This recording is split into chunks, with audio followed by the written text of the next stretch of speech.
1812! Ah! Alright, Connor, it's 2022.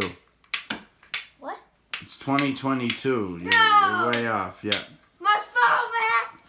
Alright, no. Alright. Huh? Alright, so, look, you don't see me dressing up like any war thing that's going on. Oh, okay. Whoopsie daisy. Yeah, alright, so I have my revolutionary gear on. It's the War of 1812. Now we're going to learn about this. It's a war that America got into 20 years after it became a country. So let's learn about it. There you go, buddy.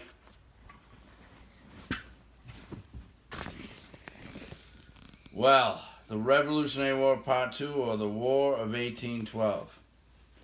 George Washington warned Americans to stay out of foreign quarrels.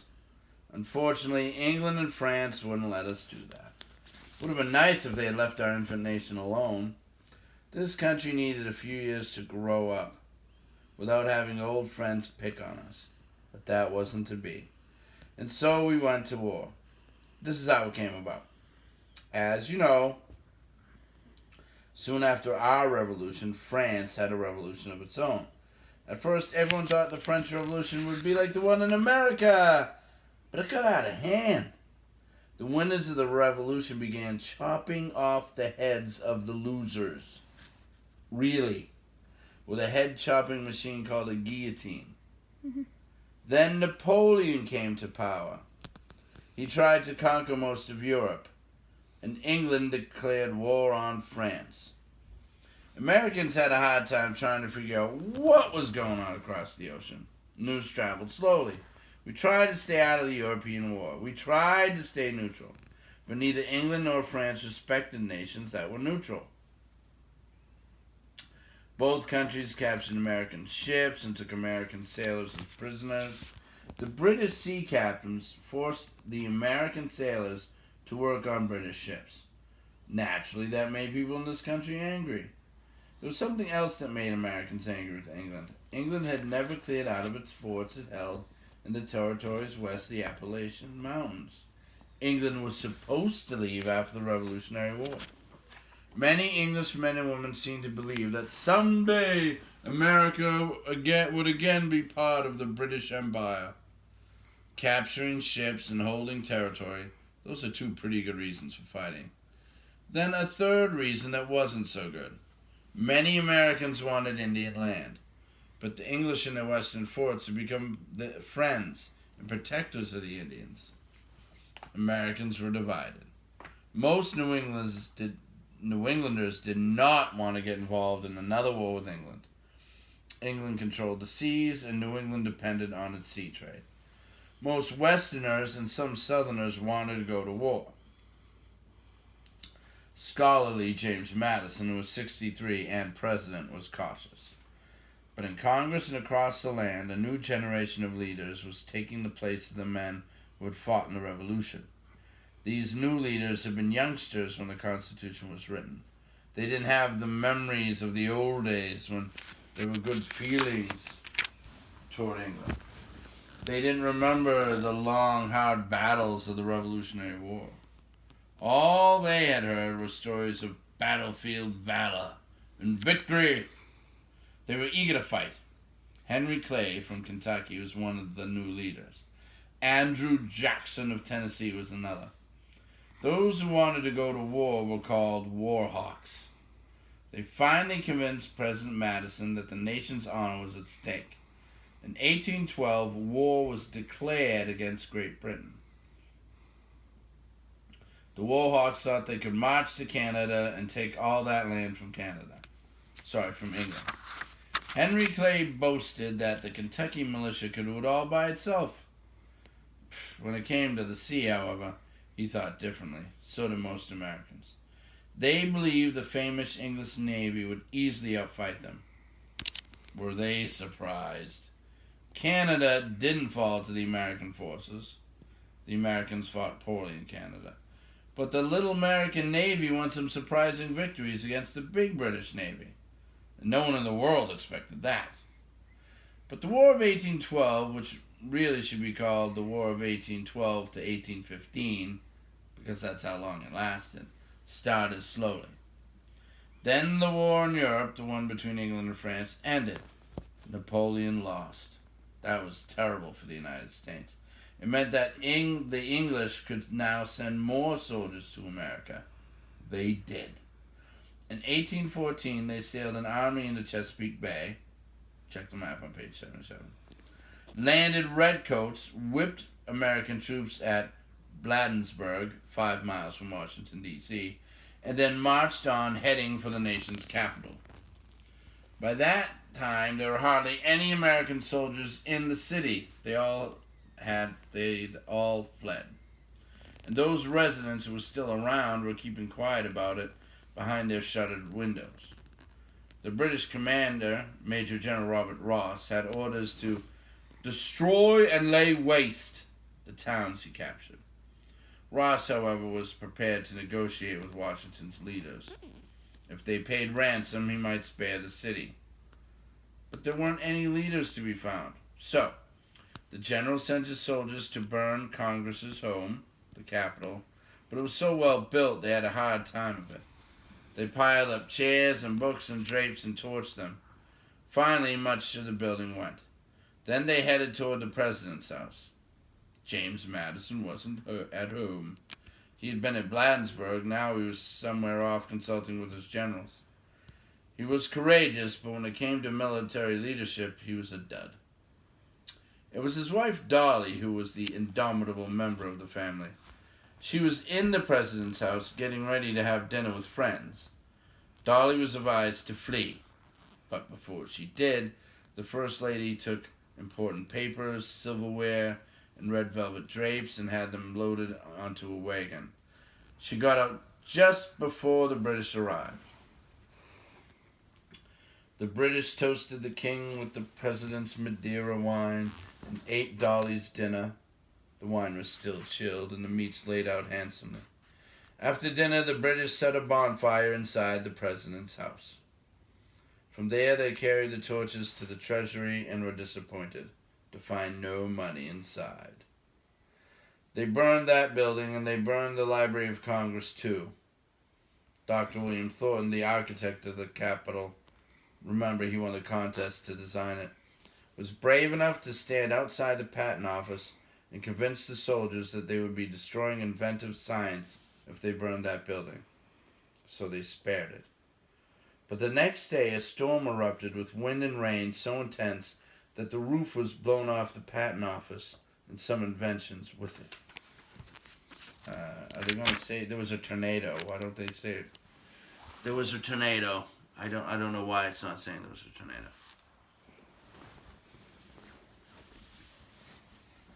The British soldiers were now eager to march on to Baltimore. They hated that place. With its 45,000 inhabitants, it was the fourth largest city in the States. But it was Baltimore's private sailing ships that made them angry. Privateers from Baltimore had been capturing and sinking British ships. No mercy was to be shown at Baltimore. Word went up and down the coast that Baltimore was expected to fall. And after Baltimore, who knew where the British would head? Gloom hovered like fog over much of the country.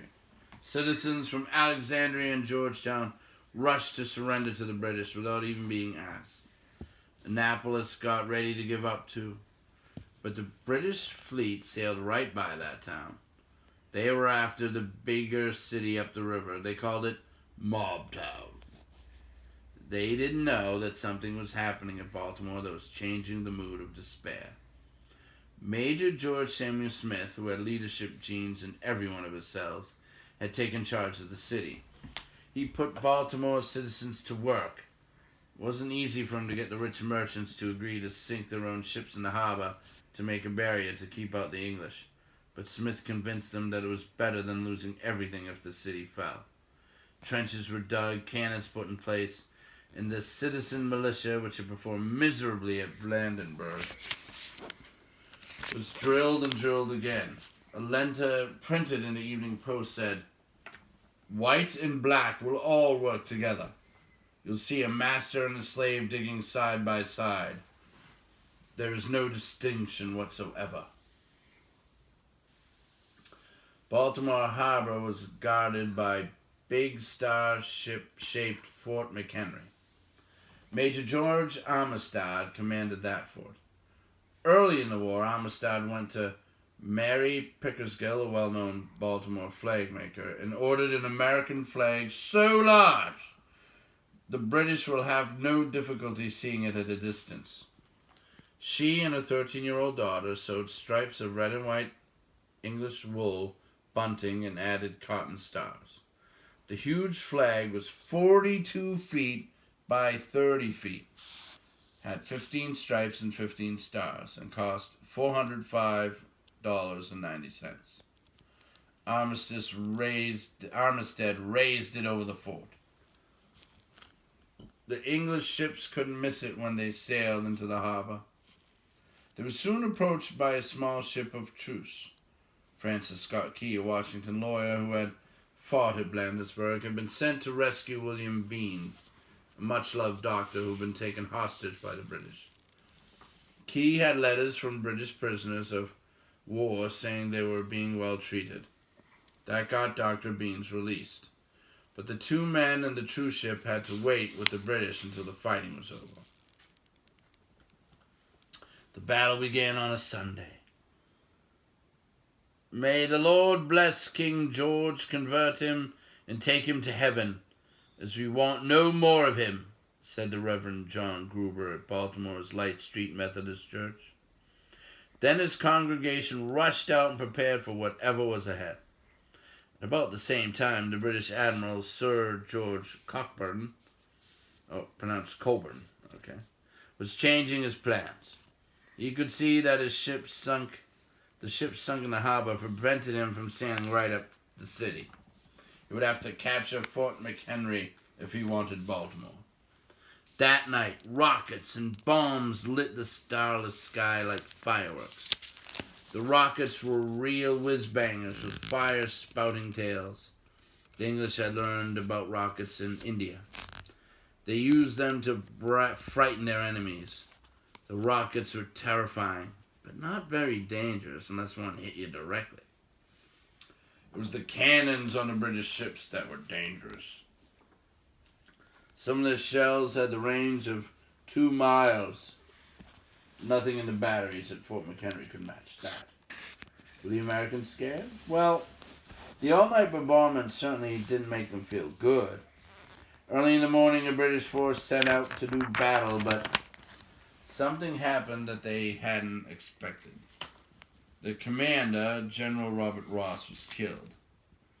The English soldiers were now rudderless. Confusion set in. While British ships were lobbing shells on one side of the Baltimore Peninsula, British infantry foot soldiers marched up the other. They were supposed to coordinate attack, but there was a communications foul-up. The infantry turned back, and the Navy didn't know.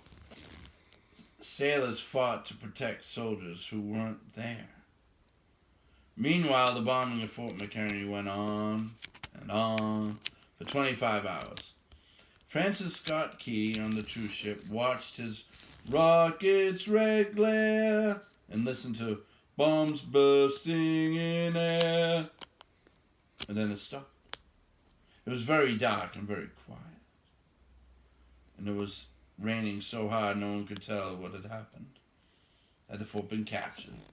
No one knew until finally, by the dawn's early light, Key saw Mrs. Pickerel's broad stripes and bright stars and realized that the fort had held. The British hadn't been able to scare or beat the Americans. They turned around and sailed away. Francis Scott Key found words spinning in his head that became a poem he called The Defense of Fort McHenry. It could be sung to an old British drinking song, to an Anacreon in heaven. Friends published his poem in Baltimore. Soon it was published in town after town. Baltimore's heroism inspired the young nation. If Baltimore had fallen, where might the British have marched next? Philadelphia had readied its militia. Now there was jubilation. People were soon singing Key's words, and someone gave them a new name. It was the Star-Spangled Banner. Okay. All right, so that's the story of War of 1812, some of it, and the story of music and history, which can happen sometimes, just like Yankee Doodle, right? Mm-hmm. So that's how our national anthem happened. Yeah. All right. Good night, and we'll see you again tomorrow or next time. Bye.